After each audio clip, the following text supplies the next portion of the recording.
ಬನ್ನಿ ಇವತ್ತು ತಮಿಳ್ನಾಡು ಸ್ಪೆಷಲು ವಡಕರಿ ಮಾಡೋದು ಹೇಗೆ ಅಂತ ತೋರಿಸ್ಕೊಡ್ತೀನಿ.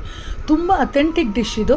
ಯಾವುದೇ ತಮಿಳ್ನಾಡು ಹೋಟ್ಲಲ್ಲಿ ಹೋಗಿ ನೀವು ದೋಸೆಗೆ, ಚಪಾತಿಗೆ, ಇಡ್ಲಿಗೆ, ಪೂರಿಗೆ ಅಷ್ಟೇ ಯಾಕೆ ಬಿಸಿ ಬಿಸಿ ಅನ್ನು ಕೂಡ ಈ ವಡಕರಿನ ಸರ್ವ್ ಮಾಡ್ತಾರೆ. ಭಾಳ ರುಚಿಯಾಗಿರುತ್ತೆ. ಸ್ವಲ್ಪ ಪ್ರೋಸೆಸ್ ಜಾಸ್ತಿ. ನಿಮ್ಗೆ ಯಾವಾಗಾದ್ರೂ ವಿಶೇಷವಾಗಿ ತಿನ್ನಬೇಕು, ಇಲ್ಲ ಗೆಸ್ಟ್ಗಳು ಬಂದಿದ್ದಾರೆ, ಸಮಥಿಂಗ್ ಡಿಫ್ರೆಂಟಾಗಿ ಮಾಡಬೇಕು ಅಂದಾಗ ಇದನ್ನು ಟ್ರೈ ಮಾಡಿ. ಇದಕ್ಕೆ ಕಡಲೆಬೇಳೆ ಬೇಕಾಗುತ್ತೆ. 3 to 4 hours ಮುಂಚೆ ಕಡಲೆಬೇಳೆನ ನೆನೆಸ್ಕೊಳ್ಳಿ. ಟೈಮ್ ಸಿಕ್ಕಿದ್ರೆ 3 to 4 hours ನೆನೆಸ್ಕೊಳ್ಳಿ. ಟೈಮ್ ಸಿಗಲಿಲ್ಲ ಅಂದರೆ ಬಿಸಿನೀರಲ್ಲಿ ಹಾಕಿ ಸ್ವಲ್ಪ 1 hour ಆದರೂ ನೆನೆಸ್ಕೊಳ್ಳಿ. ಇದ್ರ ಜೊತೆಗೆ ರುಬ್ಲಿಕ್ಕೆ ನಾನು ಹಸಿಮೆಣಸಿನ್ಕಾಯಿ 2 ರಿಂದ 3, ಸ್ವಲ್ಪ ಕರ್ಬೇವಿನ ಸೊಪ್ಪು, ಇಂಗು, ರುಚಿಗೆ ತಕ್ಕಷ್ಟು ಉಪ್ಪು ಹಾಕಿ ಕೋರ್ಸಾಗಿ ಪೇಸ್ಟ್ ಮಾಡ್ಕೊಂಡಿದ್ದೀನಿ. ನೀವು ಹಸಿಮೆಣಸಿನ್ಕಾಯಿ ಬದಲಾಗಿ ಒಣಮೆಣಸಿನ್ಕಾಯಿ ಕೂಡ ಯೂಸ್ ಮಾಡ್ಬೋದು. ನಾನು ಯಾಕೆ ಇದರಲ್ಲಿ ರುಬ್ಬೇಕಾದ್ರೆ ಒಣಮೆಣಸಿನ್ಕಾಯಿ ಹಾಕಿಲ್ಲ ಅಂದರೆ ಗ್ರೇವಿಗೆ ಒಣಮೆಣಸಿನ್ಕಾಯಿ ಹಾಕ್ತೀವಿ. ಸೊ ಆ ಕಾರಣಕ್ಕೆ ಎರಡಕ್ಕೂ ಬೇಡ ಅಂತ ಹಸಿಮೆಣಸಿನ್ಕಾಯಿ ಬಳಸಿದ್ದೀನಿ.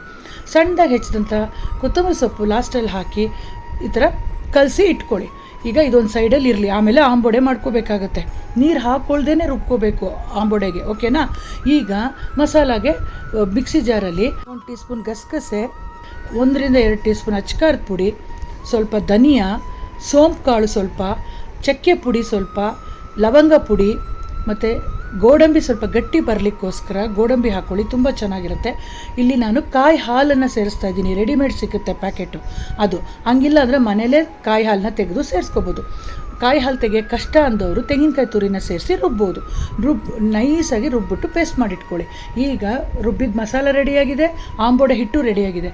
ಈಗ ಫಸ್ಟು ಎಣ್ಣೆ ಕಾಯ್ಲಿಕ್ಕೆ ಇಟ್ಬಿಟ್ಟು ಹಿಟ್ಟು ಮಾಡಿದ್ದೀವಲ್ಲ ಅದರಲ್ಲಿ ಆಂಬೊಡೆಗಳನ್ನ ರೆಡಿ ಮಾಡ್ಕೋಬೇಕು. ಫಸ್ಟು ನೋಡಿ, ಈ ಆಂಬೊಡೆಗಳನ್ನ ಗರಿಯಾಗಿ ಬರೋದಕ್ಕೆ ಮೀಡಿಯಮ್ ಉರಿಲಿ ಮಾಡ್ಕೋಬೇಕು.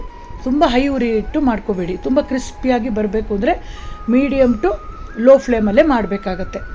ತುಂಬ ಚೆನ್ನಾಗಿ ಬರುತ್ತೆ ಕ್ರಿಸ್ಪಿಯಾಗಿ ಆಂಬೊಡೆ ಮಾಡಿ. ಎಷ್ಟೋ ಸತಿ ಮಾಡಬೇಕಾದ್ರೆ ಅರ್ಧ ಖಾಲಿ ಆಗೋಗುತ್ತೆ. ನಾನು ಗ್ಯಾರಂಟಿ ಅದಕ್ಕೆ, ಅಷ್ಟು ಚೆನ್ನಾಗಿರುತ್ತೆ.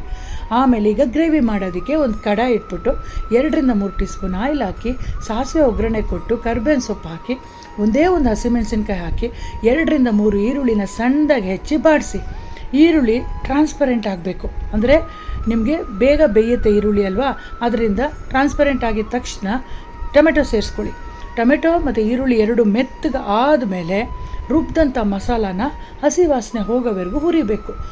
ಅದು ಎಲ್ಲಿವರೆಗೂ ಹುರಿಬೇಕು ಅಂದರೆ ನಾವು ಹಾಕಿರೋ ಎಣ್ಣೆ ಮೇಲ್ಗಡೆ ಜಿಣಗಬೇಕು, ಅಲ್ಲಿವರೆಗೂ ಇದನ್ನು ಫ್ರೈ ಮಾಡಬೇಕು. ಫ್ರೈ ಮಾಡೋದೇ ಭಾಳ ಮುಖ್ಯ ಇದರಲ್ಲಿ. ಹಸಿ ವಾಸನೆ ಹೋಗಬೇಕು, ಆವಾಗಲೇ ತುಂಬ ಚೆನ್ನಾಗಿ ಬರುತ್ತೆ. ಮಿಕ್ಸಿ ಜಾರಲ್ಲಿ ಮೆತ್ಕೊಂಡಿರೋದು ಕೂಡ ಸೇರಿಸ್ಕೊಳ್ಳಿ. ಸ್ವಲ್ಪ ನೀರು ಹಾಕಿ ಅಡ್ಜಸ್ಟ್ ಮಾಡಿ ಕನ್ಸಿಸ್ಟೆನ್ಸಿನ. ಸ್ವಲ್ಪ ತೆಳುವಾಗೇ ಇರಲಿ, ಯಾಕಂದರೆ ನಾವು ವಡೆ ಹಾಕಿದ ಮೇಲೆ ಎಲ್ಲ ಹೀರ್ಕೊಂಡು ಗಟ್ಟಿ ಗೊಜ್ಜು ಥರ ಬರುತ್ತೆ. ಇವಾಗ ನಾವು ಮಾಡಿಟ್ಕೊಂಡ ವಡೆನ ಅದು ಗ್ರೇವಿ ಕುದೀಲಿಕ್ಕೆ ಬಂದಾಗ ಪೀಸ್ ಮಾಡಿ ಸೇರಿಸ್ಕೊಳ್ಳಿ.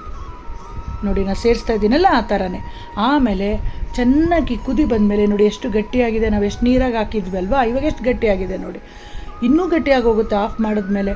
ಸೊ ಆದಷ್ಟು ಸ್ವಲ್ಪ ನೀರಾಗಿದ್ದರೆ ತುಂಬ ಚೆನ್ನಾಗಿರುತ್ತೆ ಎಲ್ಲದಕ್ಕೂ ಕಲಿಸ್ಕೊಂಡು ತಿನ್ನೋದಕ್ಕೆ. ಲಾಸ್ಟಲ್ಲಿ ಕೊತ್ತಂಬರಿ ಸೊಪ್ಪು ಸೇರಿಸಿದ್ರೆ ಸೂಪರಾದ ವಡಕರಿ ರೆಡಿ. ಖಂಡಿತ ಟ್ರೈ ಮಾಡಿ ಫ್ರೆಂಡ್ಸ್, ನಿಮ್ಗೆ ಇಷ್ಟ ಆಗುತ್ತೆ. ಕಮೆಂಟ್ಸಲ್ಲಿ ಹೇಳಿ ಹೇಗಿದೆ ಅಂತ. ಮತ್ತೆ ಬೇರೆ ರೆಸಿಪಿಲಿ ಸಿಗ್ತೀನಿ. Until then take care friends, ಬಾಯ್.